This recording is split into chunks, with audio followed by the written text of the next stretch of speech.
Get cool stuff for what you were going to do anyway. Drink beer. With Buy Beer, Get Gear from Labatt, you can just snap a photo of your receipt and upload it to the website to rack up points for exclusive merch. Get points for every purchase, whether you're grabbing a pint on draft, a case for a party, or a tall boy at the stadium. Any size, any product, anywhere you buy Labatt. Buy beer, get gear. Sign up now at rewards.labattusa.com. It is Cuse game day, and it is Groundhog's Day. Coming at you live from downtown Syracuse, in studio for the Burdick Toyota pregame show. Syracuse flies down to Chapel Hill, North Carolina today as they visit the coveted Dean Dome, and they square off with the streaking 16th-ranked North Carolina Tar Heels, winners of 3 straight. Can the Cuse pull off a massive upset and give us just a little glimmer of hope today? Well, we'll see, as the Orange haven't won back-to-back games in 3 weeks. They are also 0-7 all-time in the Dean Dome. Yes, things are looking unlikely for Syracuse men's basketball, but let's try and bring some positivity to the Burdick Toyota pregame show. Kyle Marchak with you on air and on QSportsTalk.com here on ESPN Radio. Call in. Tell us what you want to see tonight. 315-437-7644 or 315-4-ESPN 44. 7 p.m. tip-off in the Dean Dome, nationally televised contest because it's a Monday afternoon. What else is going on? I think there was a Kansas game later this evening, too. That'll be in the time slot after this Syracuse-North Carolina matchup. North Carolina, minus 12.5-point favorites. That's what they close in at per DraftKings. I think that's pretty fair. North Carolina, a very sound team offensively, and I mean, I think we all know the story, guys. Syracuse, other than that last game, really have not played to their full potential. What can they do tonight to play to their potential, the talent that they have in this roster, and what will Adrian Autry do with Donnie Freeman? We'll talk about that in this first segment. First, we do have a caller coming in the Massage Envy hotline. We'll get to them in a second, and we'll set the scene a little bit on this contest for Syracuse. This would be a pivotal win to kind of set the tone for February and what would be probably a massive turnaround, right, in order for the Orange to get back to at least sniffing the NCAA tournament. Quad 1 opportunity for the Cuse. They are 13-9 overall after that Notre Dame win to snap a 4-game losing streak. 4-5 in ACC play, good for 11th in the conference, a net of 73. So they went up about 6 spots since that Notre Dame victory. With that being said, number 60 North Carolina is doing Tar Heels things. This definitely, out of the 5 seasons that Hubert's been down there in Chapel Hill, is probably one of the stronger starts to a season he's had. The past few years, he's been worried about whether or not he's even making the tournament. You don't really see that with North Carolina. 17-4 overall, 5-3 in the ACC, good for 6th in the conference, and a net of 25. Series history, Syracuse looking for their first win in 2 seasons against North Carolina. And again, they have never won on the road at North Carolina's Dean Dome. Main storylines for this, Syracuse, this is vital. Pretty much every game for the rest of the season is vital if they even want to joke about making the NCAA tournament. And I think with that, how about we go to Renee in North Carolina? Hey, Mom, how you doing? Hi, son. How are you? I'm doing good. Thanks for calling in. Absolutely. Hey, I wanted to share a fun fact. Okay, go ahead. In their first NCAA meeting, Cuse stunned a heavily favored UNC team in the 1975 East Region semifinals with 78-76 win, thanks to a game-winning shot by Jim Lee. I bet you didn't know that, son. No, I didn't, because, Mom, you were 4 years old, and I didn't exist yet. Thanks for calling in, Mom. I love you, and now that you've moved to North Carolina, very fitting for you to give a little bit of Syracuse, North Carolina history there. Absolutely. Love you too, sweetie. Bye. All right. Stay warm. Guys, that was my mom, in case you couldn't tell. She's big with the trivia, for sure. She knows that's been my thing since I was a youngin', and she would know that. She's seen me grow up in Syracuse, and then my parents moved. I know Gavendo's given me the aw in the group chat. And, yeah, one of my biggest supporters, so it's very sweet of her to call in. She'll be dropping fun facts in the chat, too, if you guys ever see that. Anyways, the main storylines for this contest, Syracuse needs this win to set up a massive tone shift. So how about we bring some of those, 1976 vibes into 2026? Those 50 years ago. My goodness. 50 years ago. Wow. Talk about aging yourself. Pretty much have to win one of these big games and also string together the wins that they need to take, right? Which at this point would be Pitt and Wake Forest for the rest of the season. Everything else is pretty much a quad 2 or quad 1 opportunity. So let's look at the schedule ahead real quick. 6 of their next 9 games are quad 1 opportunities. I think in that 9-game stretch, the literal worst record they could have and still have a hope of making the tournament would probably be 6-3. Number 16, North Carolina today. That's quad 1. Then they're at number 17, Virginia, quad 1. And I actually think they could win at Virginia. Considering Virginia's numbers recently, not that impressive. Their win-loss is good, but some of their wins were really tight against not very strong teams. Then they host Cal, that's quad 2.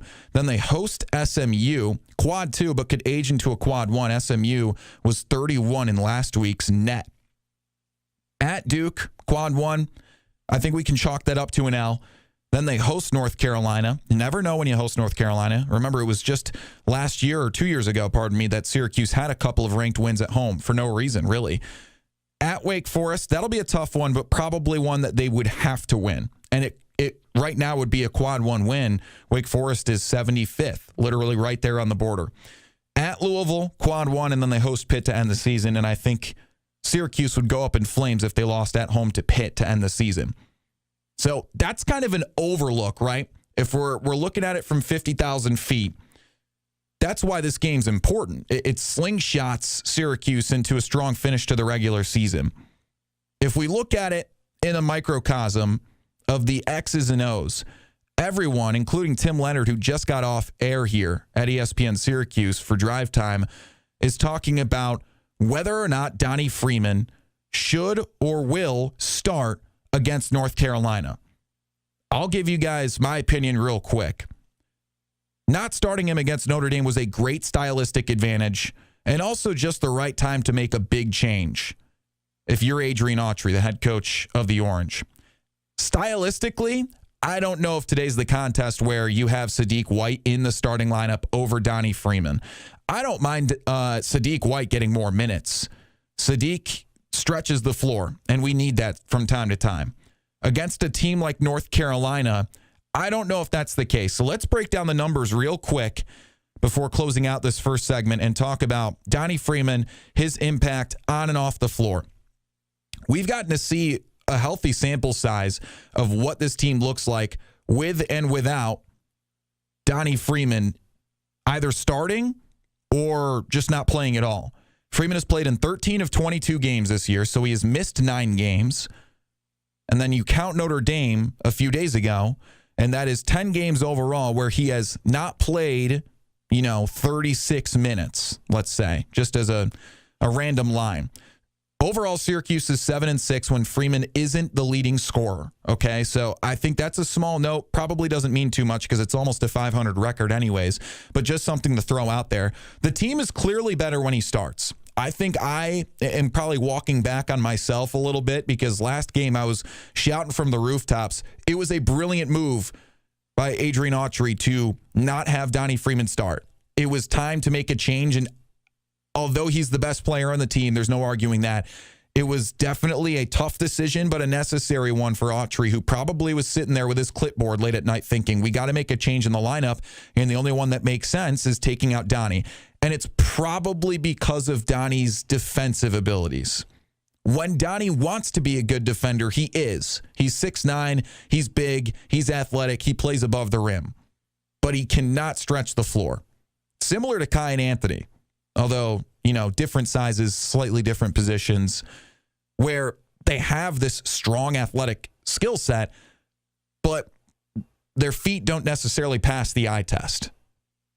Again, these are coming from real analyses, Sports Illustrated breakdowns and looking at the statistics, the differences between Donnie Freeman and Sadiq White, especially defensively. Tim Leonard said it just a second ago. Quote, Sadiq White is a tone setter, unquote. I agree with him. Having a guy like Sadiq start on the floor and split minutes with Donnie helps spread the floor. It applies more perimeter pressure. That works against a team like Notre Dame. Now, perimeter pressure will help a ton today, for sure. And I'll talk about the strengths and weaknesses of North Carolina in the second segment. The main thing is North Carolina, not the best three-point shooting team, and they also don't apply good perimeter pressure. With that being said, North Carolina likes to play in transition. That's never changed between Roy and Hubert. So, with that being said, I think we walk back on the decision of Donnie Freeman starting, and you make sure that he is in at the 4 spot today. Because he thrives in games where he can rim run, he can put back, he can dump off, and he can finish in transition. The only way you can win against a team like North Carolina is to fight fire with fire. You don't try and slow the game down. You have to play with them in transition. Donnie Freeman thrives there because he is a great scorer in transition. We've all seen that. He likes to get the ball and run. And with that, he's great ISO too. He's one of the only players we have that's great ISO. But that doesn't necessarily fit this offense in terms of wanting to move the ball around. But North Carolina is not a team that likes to get set and then have to defend a team that would therefore try and move the ball a ton. Today is a game that will be played in transition. Donnie Freeman is better in transition. Sadiq White, for me, he thrives on cutting, spot-up opportunities, and situations where there's ball movement. So he plays best when spacing matters. He brings a great defensive impact. He's a better perimeter defender. So, if North Carolina were a good three-point shooting team, yeah, I'd say today is a day where Sadiq White definitely starts. He's a stabilizer in that way. But no, Donnie Freeman should be the guy starting, and I would be shocked if he isn't starting today. I broke down the numbers, and there is definitely a significant difference. Mind you, big strength of schedule difference, too, in the games Donnie Freeman has played and the games Donnie Freeman has not started. I want to be specific with that. He has missed 9 games, and then he didn't start last game, so that's a 10-game sample. Points per game in games Donnie Freeman did not start. So that's 9 games that he missed and 1 that he did not start this last contest. There are 73 points per game. In games that Donnie Freeman plays, no matter what, plays or starts, 72 points. So pretty much no difference. If you guys want to talk about 73 versus 72 points when it comes to whether or not Donnie Freeman is playing / starting, it's literally just a 1-point difference when Donnie is off the floor. What's most important is the defense. When Donnie Freeman does not start, and this actually shocked me because I really don't think Donnie is the strongest defender. I don't think he fits well in the defense. This is a team that when Sadiq is out there looks much sounder on defense. The eye test does not agree with the numbers because they average allowing 78 points per game when Donnie Freeman does not start, compared to 62.3 when he plays. Mind you, there's different samples here, okay? He played a really, really lousy stretch of basketball early in ACC play against Pitt, against, Boston College, although that shouldn't have ended the way it did, against Georgia Tech. But at the end of the day, when he starts, Syracuse has a plus 9.7 scoring margin. When he does not start, it's -5. Stylistically, against Notre Dame, that one game was a microcosm of a smaller example of why him not starting could make sense. Today is not that day. Tonight is probably a game where you'd rather start Donnie because you want to start Donnie versus North Carolina for the fact that you need to meet fire with fire. Donnie thrives in the rim running environment. And in a perfect world for me, and this is going to sound silly saying it out loud, in a perfect world, if you're Adrian Autry especially, you could have Sadiq's defensive effort and spacing and Donnie's scoring ability in the same player.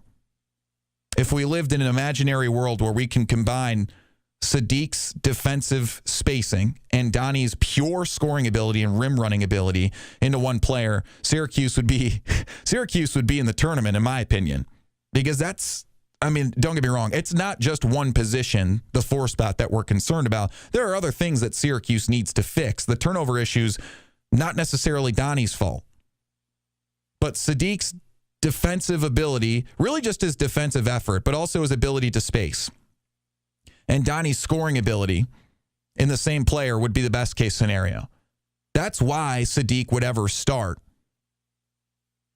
over Donnie Freeman. It's really just the defensive effort and the spacing that he brings to the floor. So with that being said, how about we look back at one of the last times in the Big East that Syracuse turned things around late season on the road against a ranked conference opponent. On this day, February 2nd, 2011. So let's get to today in SU history, brought to you by Ferone & Son Funeral Home, and look back at fonder times. This day in SU memories is brought to you by Ferone & Son Funeral Home. Celebrate your loved one with help from Ferone & Son Funeral Home, or plan ahead for your pre-arrangement today. Visit them at 1500 Park Street in Syracuse or at FeroneSonInc.com. Again, on this day, February 2nd, 2011, Syracuse won a big road contest, defeating eventual national champion UConn 66-58 on the road in Hartford, Connecticut. Let's look at the stats from this one. I love looking back at the old players in the Big East days. Brandon Trish led all scorers with 16 points, 7 of 16 shooting.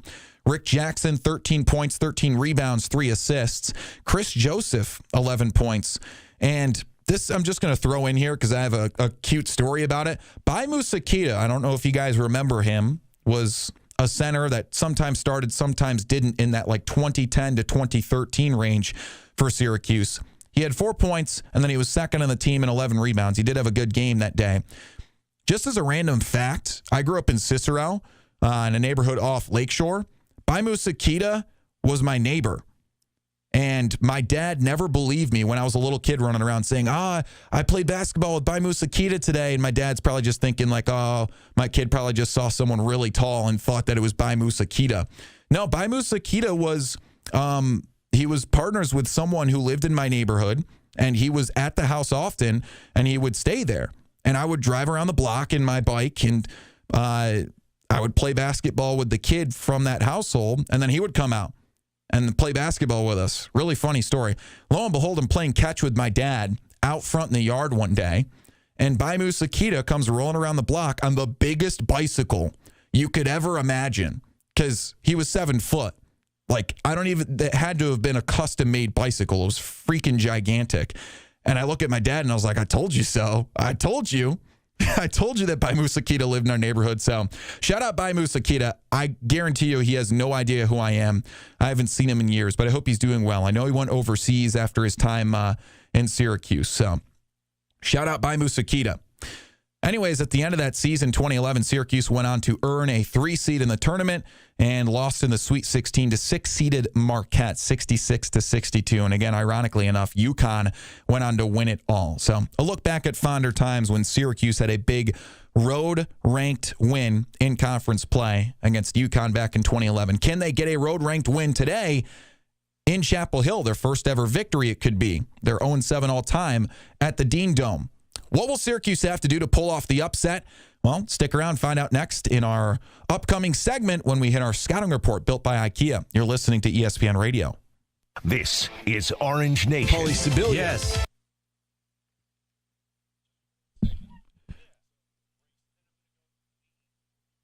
Philly's Most Wanted. You're big on the radio voice.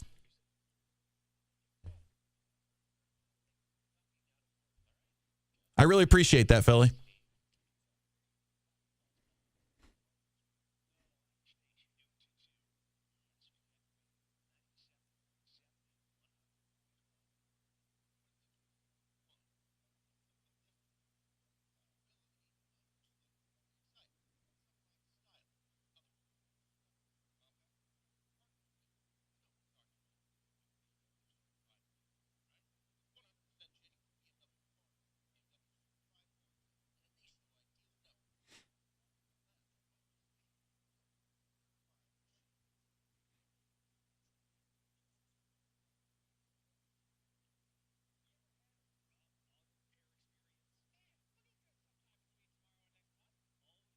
I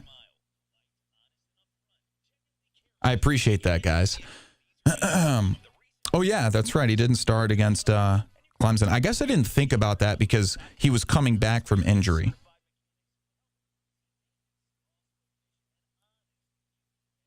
Like, that was a game where it had nothing to do with they're going to keep the same energy in starting lineup. Yeah, I don't think they had the same starting lineup today. Remember when Marquette killed them in season? Then the haunted zone tightened up in tourney and they wiped. Yeah. Yeah, I think that was, 2 years later? That was like 2013.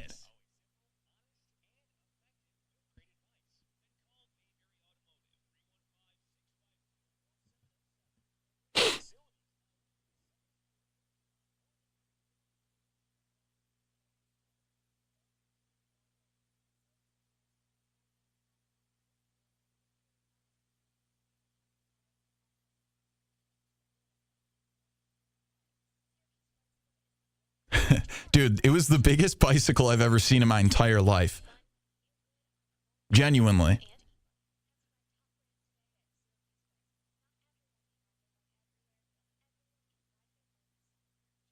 Appreciate you, Gavendo. Gavendo, call in, my man. And guys, I don't mind the critiques at all. I'm here to entertain you guys, bring the stories to y'all.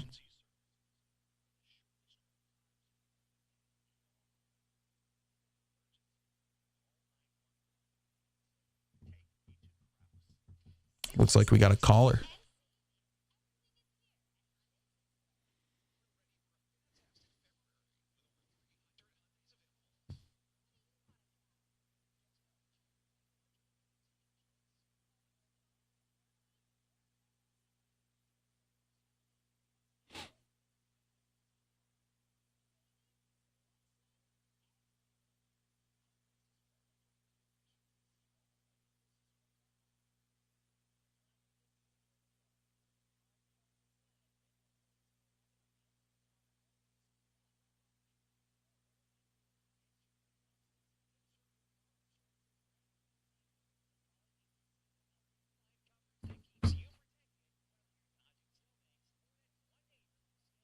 I went to CNS. I went to Cicero North Syracuse. And I am definitely into golf. I'm not good at it, but I'm into it. I'm a big fan. It's what me and my pops do every time I visit them now. Clarify what I meant by defensive spacing. Yeah, that was just I just misspoke. Defensive spacing doesn't exist. What I meant is he brings good spacing and also defensive effort. I think I just mixed my words.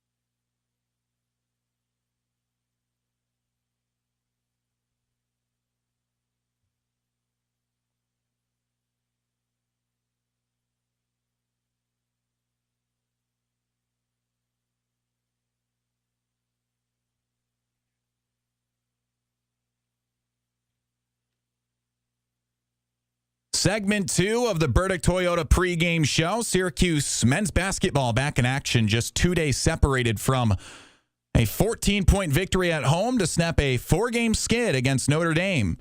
Now they head down to Chapel Hill, North Carolina. Can they pull off the upset and slingshot themselves into another stratosphere, hopefully on a positive note, to finish off the back end of ACC play? All right, let's jump right to Gavendo in Syracuse. Gavendo, what's going on, brother? I didn't really want to double up calls today, but I wanted to get your take on keeping George ball control to a minimum, right? We don't want to turn the ball over. Having Nate Kings be explosive, do what he did last game. Get Donnie involved defensively. I would let Sadiq run all over the court and just be a maniac on defense. But also, in the same time, you might have to mix it up with 2-3 zone. Did you get a line on tonight's game? Yeah, it's -12.5 North Carolina. Yikes. Yeah. Well, definitely requisite to what we may expect tonight. To your point on Sadiq running the floor, I think that's the big storyline, right? Because Donnie, that's who replaced him in the starting lineup last game. I think Donnie starts today. In a perfect world, you can get Sadiq and Donnie on the floor at the same time, but then you're taking minutes away from guys, I don't know, like Kings, for example. If Kings did what he did last game, you're not going to want him off the floor either. Yeah. So It's almost like an embarrassment of riches, but not really, because we all know that's not necessarily like that. I mean, what do you want to see out of Nate George? Because he's our assists leader. So as much as he turns over the ball, he's also a spark plug offensively. yeah, and as long as he can remain under control, right? We don't want to do things. We don't want to be too much, right? Because sometimes he goes above and beyond what his level of intensity should be with the ball, and he ends up turning it over. So what we want to do is just make sure he's under control, right? Yeah, that would be the But goal. also give him some shots. Let JJ run the ball up. You know what I mean? Run a play for him. So it's going to have to be every single person's going to need to be a part of this win defensively and offensively. So that's my take. All right, Gavendo, I appreciate you for calling in, brother. Thanks, man. Take care. All Have right. a good one. Keep up the good work. Go North Stars. Yes, sir. Yeah, go North Stars. Gavendo in Syracuse calling in. He has a very good point, right? Like, who do you want to be on ball for this game? I think I've watched far too many slow and sloppy games with JJ being the main guy on ball. As much as we don't want Nate George to be the main option on ball, he's probably the best we've got. That's why JJ's always listed at the 2 and Nate George is the 1, I guess. Although that's all arbitrary at this point. So we'll see who is running on ball the most and can they minimize turnovers. I think today, if anything, is the game where you let Nate George run the point as much as possible because his turnovers will probably be a little more controlled today against a high-pressure defense, but not a defense that forces a lot of turnovers. They're bottoms in the ACC in steals. They're towards the bottom in turnovers. So how about with that, we go right into our scouting report on North Carolina, built by IKEA. Everything you need from IKEA is now at Destiny USA. Go check it out and dream the possibilities at your new IKEA Syracuse. Let's just take a glance at North Carolina's season overall because it paints the picture on their main weakness, which is their defense. They started 12-1 through non-conference play. They had some really good key wins, 87-74 versus 19 Kansas, 74-58 they lost versus number 11 Michigan State. Then they won at number 18 Kentucky by 3 points, and then they won 71-70 hosting Ohio State to cap off non-conference play. Then ACC play started, and like a lot of teams that are tournament bound, or at least in the conversation in the ACC, they kind of met the dichotomy of either sinking or swimming, and they sank a little bit. They actually started 2-3 in ACC play. They won versus Florida State, lost at SMU and allowed 97 points, won 87-84 versus Wake Forest, a quality win, then lost both games on their California trip, 95-90 at Stanford, 84-78 at Cal. Then they won versus Notre Dame, won at number 14 Virginia, which was their first road ACC win, and then they won at Georgia Tech. That's the game that they're coming off of most recently, and really not much to talk about there. They actually didn't shoot that well at Georgia Tech, but they obviously took care of business, winning 91-75. What you should do at Georgia Tech. Only 2 turnovers in that game. They don't turn over the ball a lot, but they are coming off a bad shooting performance. 36 of 79 from the field. That's 46%. That's so-so, but they only shot 8 of 31 from 3, 26%.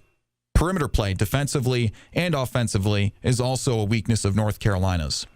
Key players to look out for the Tar Heels. It's pretty much ran by forward Caleb Wilson. I think everyone knows his name now. He's probably the best freshman in the country behind Cameron Boozer. The 6'10 forward he's an elite athlete for someone of his size. McDonald's All-American from Atlanta. Leads the team with a fresh and flat 20 points per game, 9.9 rebounds. So he's basically averaging a double-double, 2.9 assists, and he's so efficient, 58.9% from the field, and not really a three-point shooter, 26.1% clip. One of the best freshmen in the country, one of the best players in the country, projected top 5 pick in the NBA, points and rebounds leader, and 4th in the ACC in scoring. And their next best player is the next biggest guy they have on the team, the 7-footer and junior from Arizona, Henry Vesser. 16.8 points per game, 9 rebounds, 2 assists, 62.3% from the field, 46% from 3. Obviously not a volume shooter, but something that you look at. So that's the main question. How the heck do you handle this front court? North Carolina might have the best front court in the country. I'm actually pretty confident in saying that they just have the best front court in the country, other than maybe Duke, because Duke always has size. Henry Vassar is one of the most efficient shooters in the country. Second in the ACC, 18th in the nation. Both these guys I just listed are projected first-round picks in the NBA draft. With that being said, I think the only way you can counter it is not by actively trying to shut down and fight fire with their front court. Their front court's going to do what they want to do no matter what. So take advantage of their weakness, which is backcourt play. They really don't have a notable backcourt. We'll look at their roster overall in a sec, but it's not good. Dennis being their main guy in the backcourt, he averages single digits, and it's pretty modest. So who in the backcourt are we looking for? Well, it's going to be pretty basic. It's just the main two. Nate Kings is coming off a great game, 28 points. It's a season high, 11 of 17 shooting, 5 of 10 from 3. J.J. Starling had a great game as well, 21 points, 9 of 13 shooting, 3 of 6 from beyond the arc. And a guy that I really want to know is Nate George. He'll be very important for this game because he'll be on ball a ton. Coming off a 10-assist, 0 turnover game, the best ratio he's had in any game all year. He's a great guy to have play well tonight as a pass-first dude. So let's go into the strengths and weaknesses of North Carolina. And again, call in. Give me your thoughts. 315-437-7644. North Carolina, early shot clock, fast-paced, opportunistic offense. Nothing's changed with the Tar Heels. They get up and down the floor with their bigs. They're athletic, smart shot selection. They don't make silly mistakes, and they jump out to early leads by playing that way. They're big on-ball pressure, and they like to force tough shots. That's why they have one of the best defenses in the league in terms of opposing field goal percentage. But as we've talked about, their defense overall has actually struggled, and it's probably because they're allowing a lot of opportunities to shoot. They do have an aggressive defense, though. 81 points per game allowed in ACC play. That is not good. So they're 4th in the ACC in assists, probably because they just get up and down the floor. Little outlet pass, little dunk. There's your 20th assist of the game. They don't turn over the ball. Only 9.5 turnovers per game. That's first in the ACC. They're 18th in the country in offensive efficiency, 123.6 points per 100 possessions. And again, 4th in the ACC in opponent field goal percentage, 40.1% overall. Their weaknesses, well, they're 53rd in defensive efficiency, averaging 81 points allowed in ACC play. Weak perimeter play overall, too. 11th in the ACC in three-point percentage, and then they allow 40% shooting from beyond the arc in ACC play specifically. 3rd worst in the ACC in opponent three-point percentage overall at 34.1%. And they're also not a great free throw shooting team. They're 4th worst in the ACC. So, hey, we're playing fast basketball today. You give up a couple of fouls. You're aggressive. Maybe this is a team you're comfortable doing that with. All right, before we wrap up this segment, how about we go to Dro and Clay, usual caller. Dro, how are we doing? I'm doing well, man, doing well. You know, it's kind of crazy, like, 20, 25, 30 years ago, Big Monday, SU's playing, you're jacked up. Obviously I'm still going to watch the game.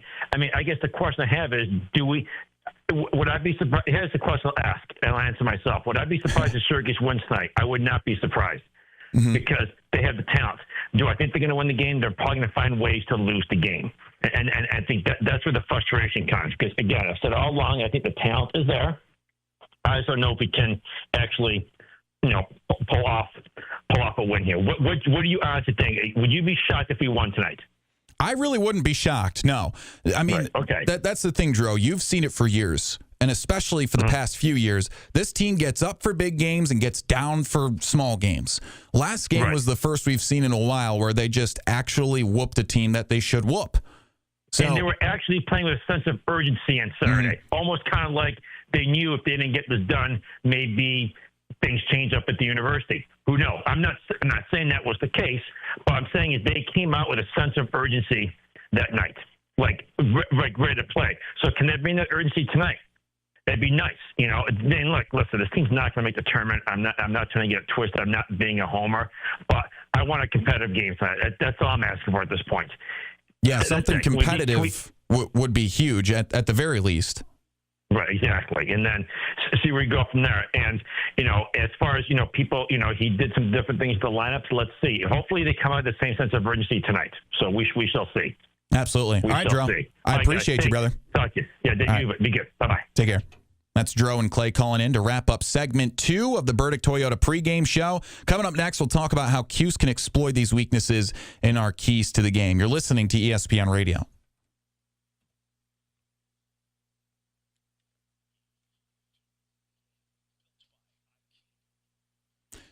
They're good enough to win, bad enough to lose by 20. Yeah, pretty much.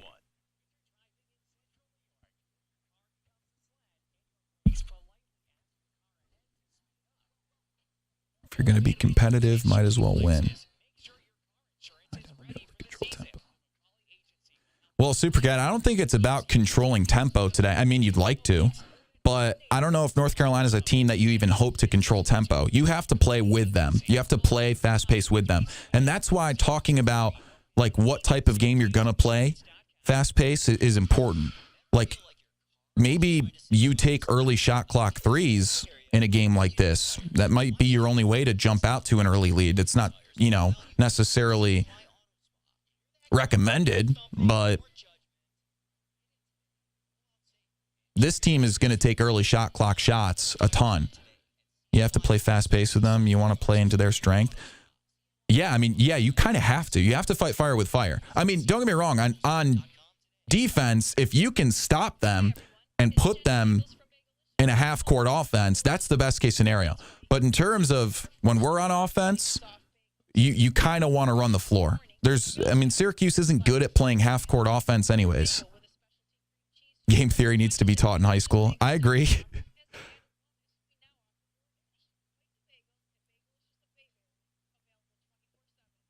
Yeah, see, I agree with you, Sport Boy. That's what I'm trying to say.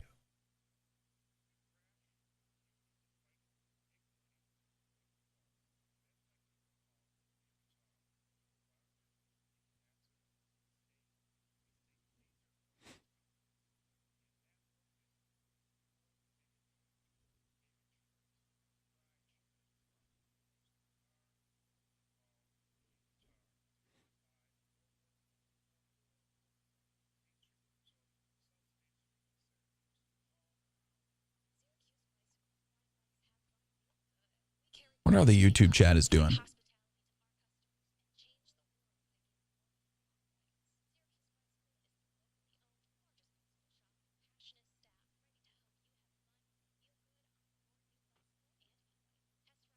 Who is the better team?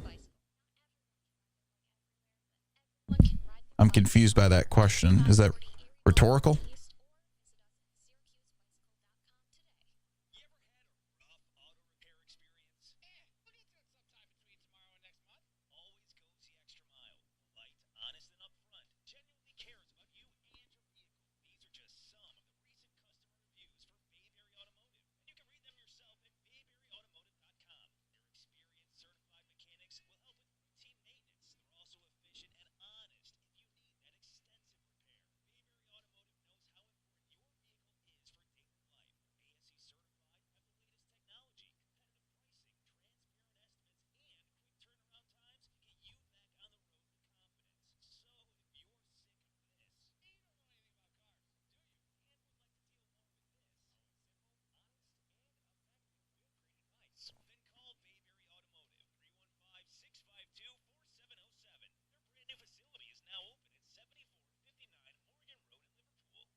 About the friends we made along the way.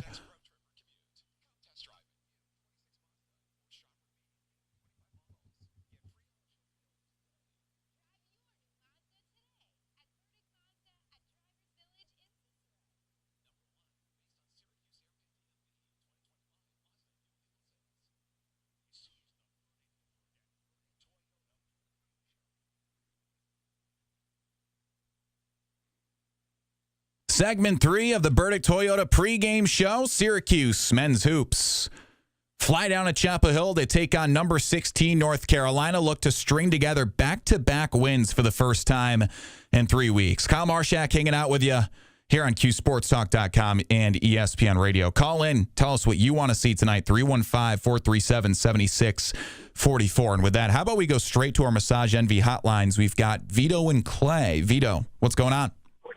Yeah, what's going on? I haven't heard any calls, so I don't know if anybody stole my thunder on this, but I think they need to start out in the zone. Going back to the Houston game, William Kyle looked great down low. He altered a lot of their shots. North Carolina shoots 34% from three as a team. They beat Georgia Tech by 16 in their last game. They shot 8 for 31 from three. But the thing is, they only turned the ball over 2 times. They shot 10 against Virginia from three. They were 10 for 22. They won at Virginia by 5. So this is not going to be an easy game. I don't think Syracuse is a good defensive team in man-to-man. I think that you take advantage of your number 3 in the country shot blocker, anchor the zone, see how it works out, make them shoot over you because I think they're too athletic for us inside. We haven't looked good in the paint defensively. So that's what I would like to see. As far as the only other thing I wanted to talk about was Nathan George. I think this team lives and dies by him. Mm-hmm. Last game, 10 assists, 0 turnovers, and they controlled the entire game. I know it was 2-6 Notre Dame coming in, but that's still a basketball team in the ACC, and they controlled the entire game. He just needs to protect the ball and can't play like a knucklehead. If that happens and we play respectable zone, I'm so anxious to see what defense he comes out with. But I'm hoping, the door's open and crack. There's probably a 5% chance they make the tourney. That I think it jumps up to 10% only if they win this game. But you got a Tennessee quad 1 win and you got an at North Carolina win. That at least keeps the door open a little bit and gives us Cuse fans some hope.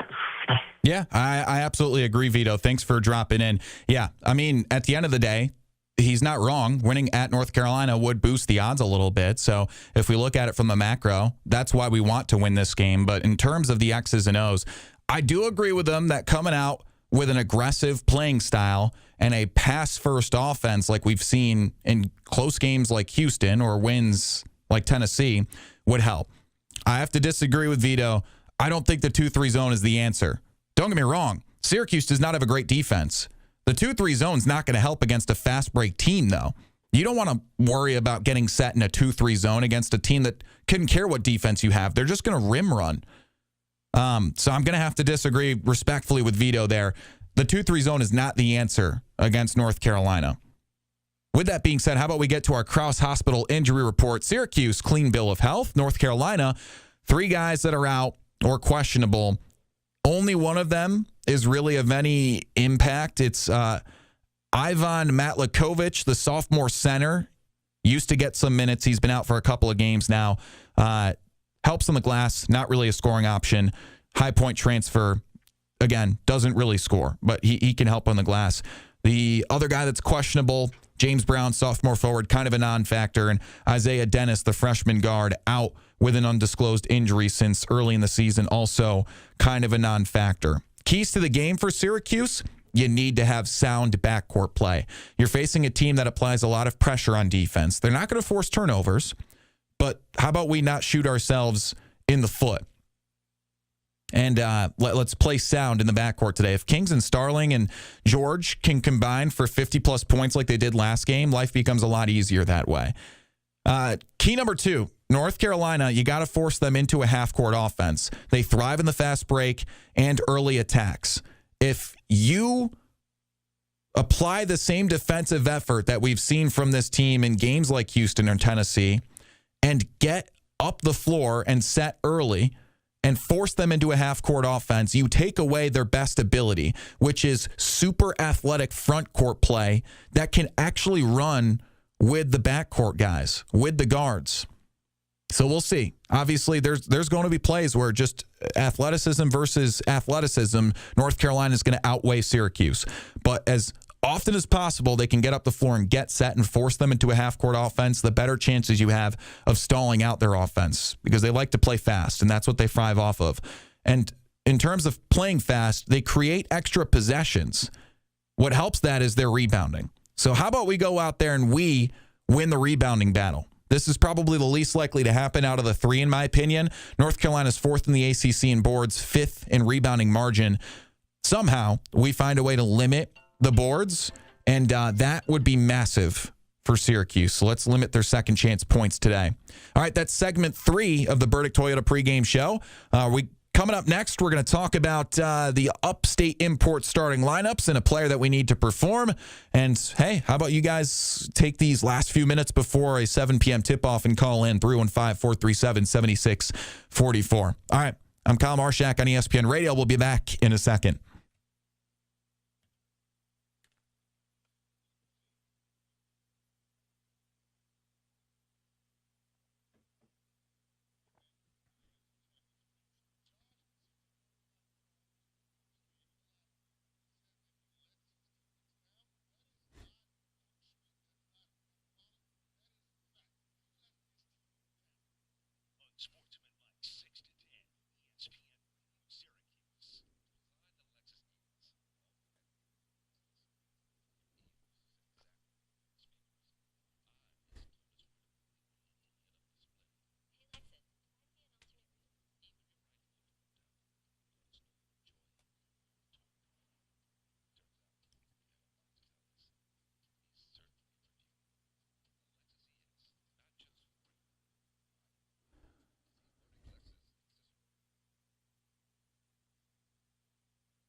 Yeah, Philly, I hear you. No, I mean, I'm going to stick by my guns. Don't get me wrong. There are some takes I have where maybe I should put some more thought into it, but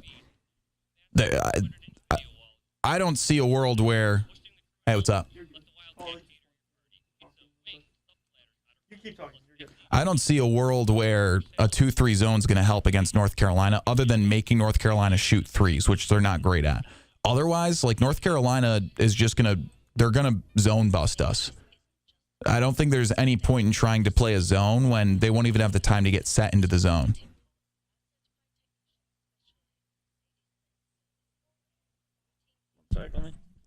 Hey, Paul, are you there? All right, cool. Yes. Okay. Yep. Thank you. 55. You got to be up. Cool. Thank you. Sorry.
Final segment of the Burdick Toyota pregame show. The Cuse about to tip off in just 10 minutes inside the Dean Dome. Look for their first ever road win at the Dean Dome in Chapel Hill, North Carolina. They take on the 16th ranked Tar Heels, a chance to boost Syracuse's resume and keep the fan base's glimmer of hope alive at an NCAA tournament. Right now, Bart Torvik has them at just a 2.2% chance to make the NCAA tournament.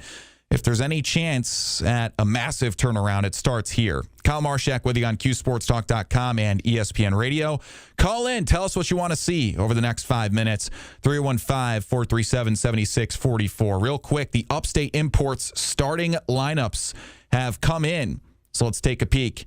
The big one for Syracuse, Donnie Freeman is in the lineup. It's J.J. Starling, Nate Kings, Nathan George, Donnie Freeman, and William Kyle. So kind of the usual look outside of that last game against Notre Dame. And I think today's a game where you want Donnie in the starting lineup. North Carolina, it's Derek Dixon, Jaden Young, Seth Trimble, Caleb Wilson, and Henry Vesser. Also pretty similar look. And again, look out for that front court for the Tar Heels, one of the best front courts in the country with Wilson and Vesser. That is your Upstate Imports starting lineups. How about we go to an underrated player that we really need to perform in this game, a.k.a. who is going to bring the meat? Brought to you by Hoffman Sausage Company. Hoffman Sausage Company is called Syracuse home since 1879. They have more than just hot dogs like German Franks and Snappies. They have amazing sausages to take us through the cold months. Jalapeno cheddar, Italian, beer, bratwurst, and more. My guy is Nate George. I'm calling Nate George as someone that needs to bring the meat tonight. He's coming off a 10-assist, 0-turnover game. If he can play sound basketball tonight and prevent those turnovers against a team that doesn't force a lot of turnovers, it will make a world of a difference in terms of offensive efficiency for this team. As the team's assist leader, his influence in playmaking against a high-pressure defense like North Carolina will be pretty vital to their success. So let's see some poise from him tonight. My secondary option for this is Tyler Betsy, because North Carolina struggles with perimeter defense. If Betsy, who's probably our best three-point shooter in terms of percentage, although he's not getting a ton of volume, if he can be the microwave tonight, that takes advantage of North Carolina's weakness and could help Syracuse manage the score early against a team that likes to just rim run. And we've seen Syracuse struggle in the rim running. We talked in the last segment a little bit about whether or not the 2-3 zone would help with that. I guess I'm just being pessimistic when I say no. I absolutely get everyone's point on why the 2-3 zone would help, because they're kind of forcing North Carolina into their tempo. And yeah, if we can control tempo, that'd be great. But they have zone busters. I literally have no doubt in my mind that their front court would destroy Syracuse's zone. I know that's the whole point, is to prevent inside shooting. It's different when you face a front court like North Carolina. Maybe I'm getting ahead of myself on that one. So call in and give me your thoughts. And we do have someone on the line, Jordan in Beeville. Jordan, how we doing? Good. I think I'm agreeing with Paulie on Orange Nation earlier. Why do we care about the change in the starting lineup if we won that game? Mm-hmm. And I think hopefully we win tonight's game. But I'm a fan that looks at this from the glass half full.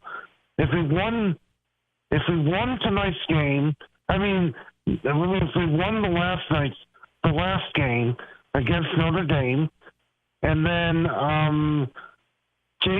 Donnie Freeman, you just said, is in the starting lineups. Mm-hmm. Who cares about what the starting lineup was last game? I don't think it's really necessary. I think that's old news now. Yeah, I agree with you, Jordan. I'm going to have to let you go. I'm going to have to get off air in a second. But, I agree with him. How about we get a win and not complain about it tonight, too, even though Donnie is in the lineup, which I think is the right move. My final prediction for this one, North Carolina 80, Syracuse 70. I think it'll be a 10-point victory at home for North Carolina. I don't know if it's anytime soon that the Cuse break that 0-7 streak inside the Dean Dome. So that'll do it for us here in the Burdick Toyota pregame show. Hop over to TK99 to hear the radio coverage. Coming up next, the Empower Felicia Leggett Jack Show with Tim Leonard at the DeWitt Wegmans Burger Bar. Our own Tim Leonard coming up at 7 p.m. sharp. We'll see you guys there, and I'll see you postgame on QSportsTalk.com.